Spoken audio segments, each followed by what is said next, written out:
Hello everyone, welcome to our channel. Telugu రాష్ట్రాల్లో మోస్తరు వర్షాలు రానున్నటువంటి 3 రోజుల పాటు పలు జిల్లాలకు యెల్లో అలర్ట్ జారీ. కొనసాగుతున్నటువంటి ఉపరితల ఆవర్తన ద్రోణి బంగాళాఖాతంలో ఏర్పడినటువంటి మరొక అల్పపీడనం.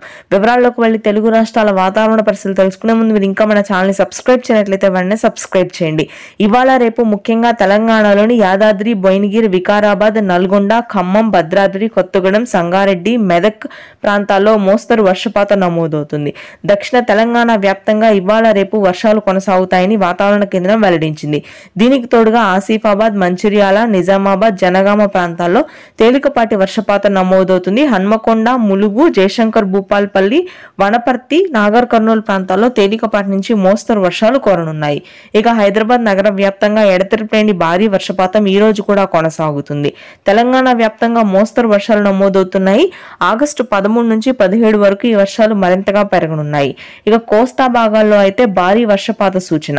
ముఖ్యంగా మధ్యాంధ్ర, గుంటూరు, కృష్ణా, కోనసీమ భాగాల్లో దాదాపుగా 10 సెంటీమీటర్ల వర్షపాతం నమోదవుతుందని వాతావరణ కేంద్రం వెల్లడించింది. ఇక ఉత్తర కోస్తా, శ్రీకాకుళం, విజయనగరం, విశాఖపట్నం ప్రాంతాల్లో మోస్తరు వర్షాలు, రాయలసీమ వ్యాప్తంగా ఈ రోజు రాత్రికి భారీ నుంచి అతి భారీ వర్షపాతం ఉంటుంది. Thanks for watching.